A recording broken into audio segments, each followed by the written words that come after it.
지난주에는 우리가 하나된 성도들이 성전으로 이제 자라가야 된다는 것에 대해서 이제 말씀을 하셨다면, 이번 주는 연합의 신비에 대해서 말씀하세요. 근데 특별히 이제 이방인들이 이제 예수님과 연합할 수 있다. 그리고 그런 삶을 살 수 있다는 것에 대해서 말씀하시는 것이 이번 주 내용이 되겠습니다. 이걸 아시는 상태로 오늘 이제 주제를 말씀드리자면 신비의 계시를 우리가 확인하고 그것이 무엇인지 확인하고 체험을 한번 해보자라는 얘기를 이번 주 주제로 잡았습니다. 그래서 우리 각절 말씀 우리 함께 나누도록 할 텐데요.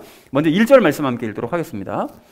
이런 까닭에 너희 이방인들을 위해 예수 그리스도의 갇힌 자 된 나 바울이 말하노니 라고 말씀하는데, 여러분 여기서 이런 까닭에라는 것은 그 앞에 있는 2장 전체를 가리키고 있습니다. 그 2장 내용이 무엇이었느냐, 조금 전에도 말씀드렸던 것처럼 이방인들도 차별 없이 구원받을 수 있다는 거예요. 그러니까 유대인들과 차별이 없다. 모두가 똑같이 믿기만 하면 구원받을 수 있다는 것이 확실한 까닭에, 그 다음에 무엇을 했다는 거죠? 너희 이방인들을 위해라고 지금 바울이 얘기하고 있는데, 이방인들의 구원을 위해서 바울이 활동을 하고 있다는 거예요.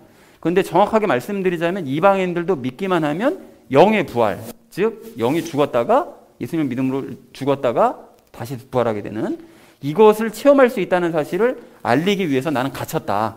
너희 그 복음을 전하다 갇히게 되었다. 이제 이 사실을 바울이 이야기하고 있습니다. 자, 그리고 여기 예수 그리스도의 갇힌 자 된 나 바울이라는 이 표현이 참 기가 막힌데요. 여러분 이 표현이 사실은 그 빌레몬서 1장 1절과 똑같은 표현입니다.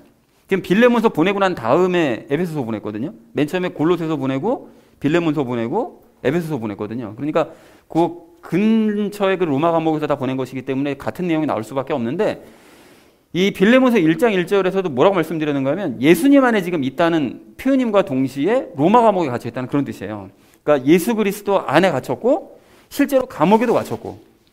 자, 그러면 이게 왜 이런 얘기를 굳이 썼는가 하면 그 복음을, 그러니까 예수님을 믿기만 하면 누구든지 구원받을 수 있다, 연합할 수 있다는 이 복음을 믿기 때문에 자기는 예수님 안에 갇혀 있는 상태고 예수님 안에 있는 것이고, 그 복음을 전하다가 감옥에 갇혔다 라는 것을 얘기하는 것입니다. 그러니까 아주 한 문장으로 기가 막히게 요약을 해서 얘기를 했죠. 그러니까 성경에서 이런 거 볼 때마다 감탄을 하게 되는 것 같아요. 기가 막힌 표현이다 이런 생각을 하게 됩니다. 자, 그래서 1절 전체의 의미를 이렇게 정리할 수 있겠는데요. 너희 이방인들을 위해 복음을 전하다가 예수님의 갇힌 자 된 나 바울은 이렇게 말을 한다라는 것이 1절의 의미가 되겠습니다. 자, 2절 말씀 우리 함께 읽도록 하겠습니다.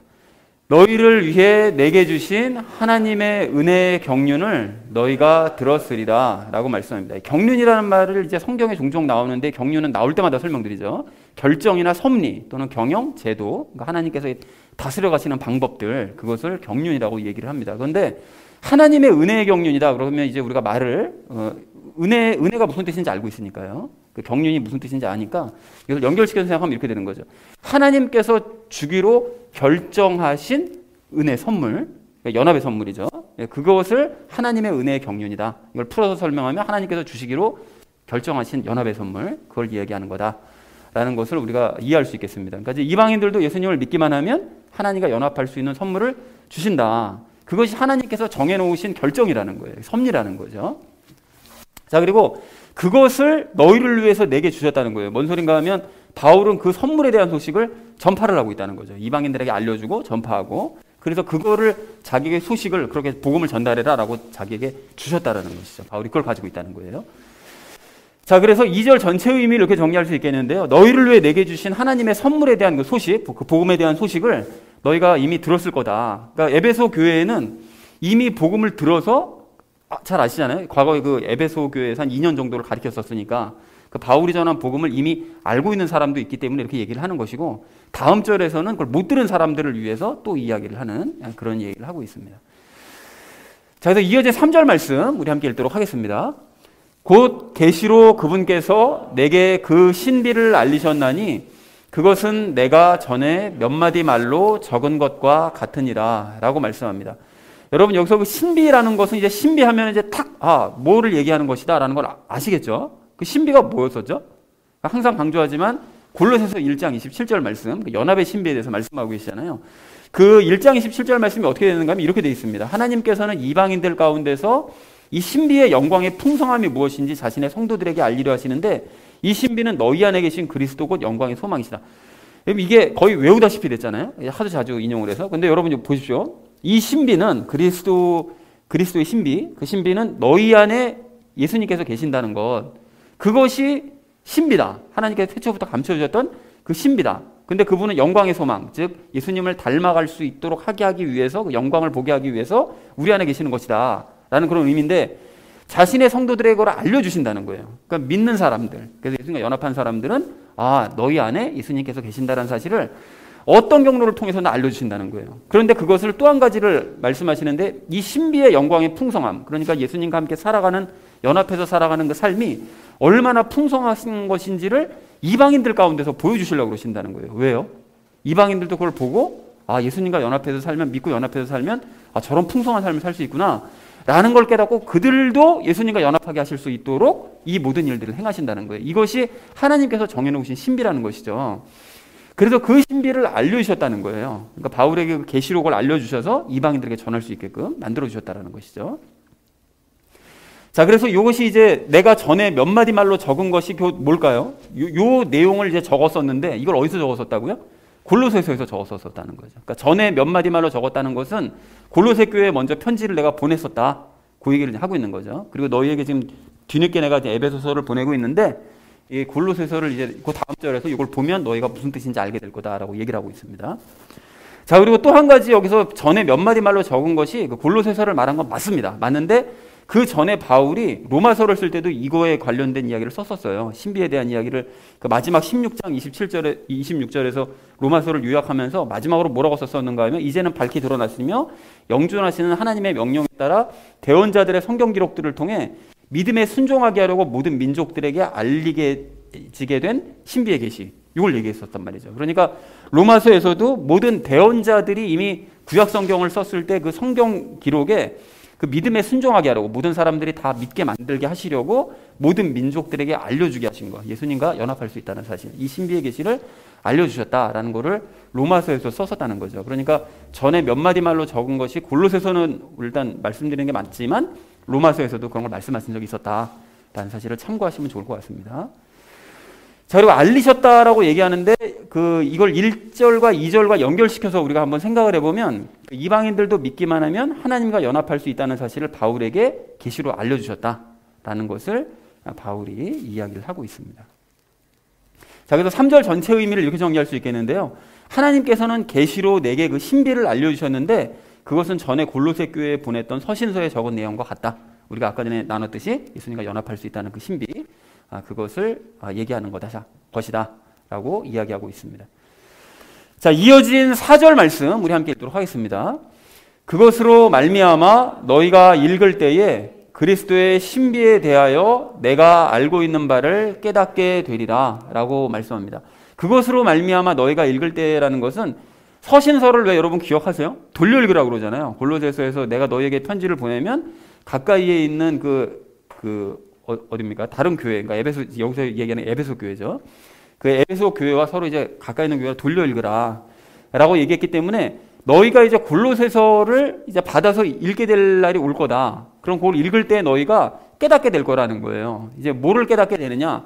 그리스도의 신비에 대해서 내가 알고 있는 바, 즉 예수님을 믿는 사람은 예수님과 연합하고 그분이 자기 안에 거하신다는 이 사실을 너희도 깨닫게 될 거다. 서신서를 읽다 보면 그걸 깨닫게 될 것이다 라고 바울이 설명하고 있습니다. 자, 그래서 4절 전체 의미를 이렇게 정리할 수 있겠는데요. 너희가 골로새서를 읽으면 그리스도의 신비에 대해 내가 알고 있는 것들을 그대로 너희도 깨닫게 될 것이다 라고 말을 했다라는 것이 4절의 의미가 되겠습니다. 자, 이어진 5절 말씀 우리 함께 읽도록 하겠습니다. 그분께서는 이제 자신의 거룩한 사도들과 대언자들에게 성령을 통해 이 신비를 계시한 것 같이 다른 시대들에서는 사람들의 아들들에게 그것을 알리지 아니하셨는데 라고 얘기합니다. 여기 전체적으로 잠깐 설명을 좀 드리자면, 사도들과 대언자들에게 성령님을 통해서 신비를 계시를 하셨잖아요. 신비를 계시하셨는데 그 이전의 시대들에는 그런 걸 안 하셨었다는 그런 의미가 되겠습니다.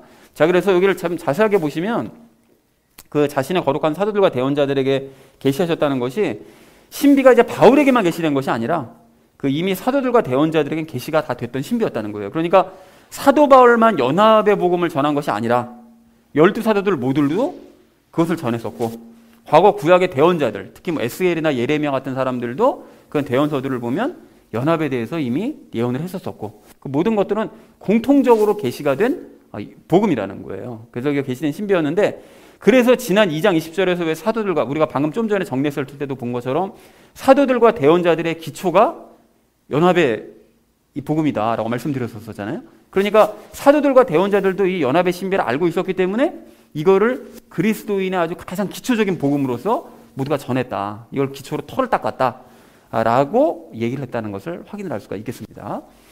연합의 복음이 너무 중요한 거예요. 다른 시대들이라는 것은 방금 말씀드렸던 것처럼 그 오순절 이전의 시대들, 왜 하필이면 오순절이냐? 오순절 때 성령님과 연합하는 사건이 일어났으니까 그 연합한 사건이 일어나기 이전 시대들에서는 안 알려주셨다는 거예요. 감춰두셨다는 거죠.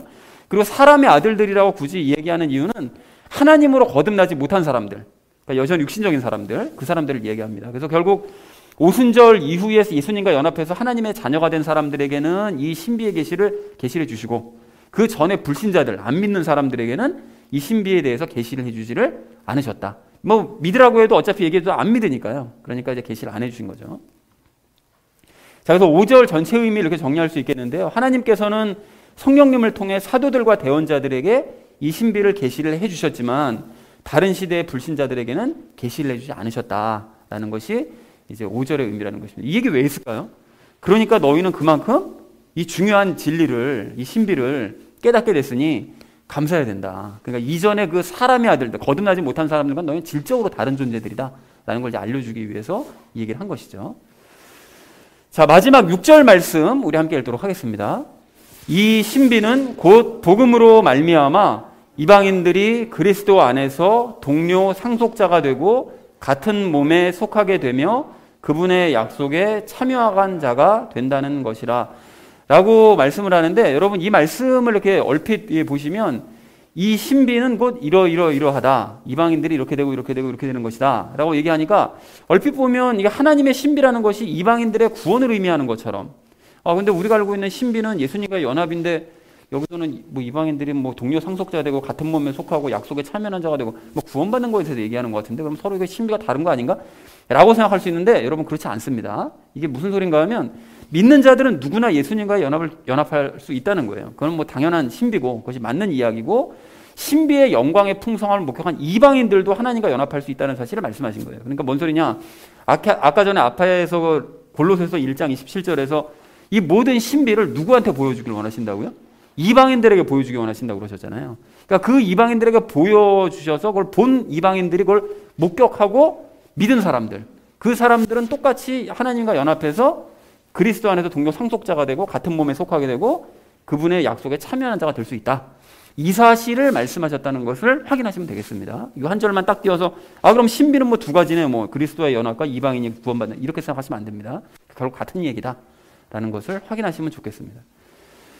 자, 6절 전체 의미를 이렇게 정리할 수 있겠는데요. 이 신비는 복음으로 인해 이방인들이 예수님과 함께 동료 상속자가 되고 같은 교회, 몸이라는 거는 그리스도의 몸, 교회라고 그랬죠. 그래서 같은 교회에 소속되며 하나님의 약속에 참여하는 자가 되는 것이다. 그것이 신비다라고 말을 했다는 것이 6절의 의미가 되겠습니다. 자, 그래서 오늘 말씀을 이렇게 정리할 수 있겠는데요. 이방인들을 위해 갇힌 자 된 바울은 계시로 하나님 예수님의 신비를 알게 되었는데, 골로새서를 읽으면 너희도 그 신비를 깨닫게 될 거다라고 얘기를 했고요.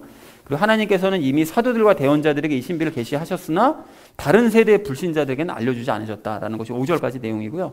그러니까 마지막 6절은 이 신비는 이방인들도 동료 상속자가 되고 같은 몸이 되고 하나님의 약속에 참여하는 자가 된다는, 그러니까 즉 예수님과 연합하면 이런 일들을 경험할 수 있다는 것을 이야기하신 것이 곧 하나님께서 정해두신 신비다라고 말을 했다는 것이 오늘 내용이 되겠습니다. 전체적인 내용 여러분 이해가 되셨죠? 이게 그 에베소서 말씀 우리가 각절 말씀 나누고 있는데, 여러분 나중에 그 설교 말씀을 이제 영상에 올리니까 그 앞부분에 여기 설명하는 것들만이라도 쭉 연결시켜서 보시면서 에베소서를 다시 한번 읽어보시기 바랍니다. 왜냐하면 에베소서가 쉽지가 않아요. 근데 요게 우리가 각절 말씀을 설명한 거를 참고하시면서 다시 혼자 읽으시면 굉장히 많은 도움이 되실 수 있을 줄로 믿습니다. 그래서 마지막으로 결론을 이렇게 맺을 수가 있겠는데요. 신비의 계시를 확인하고 체험하자라는 것이 이제 오늘의 주제이자 나머지 이야기는 이것을 주제로 삶에 적용하면서 함께 이야기 나누도록 하겠습니다.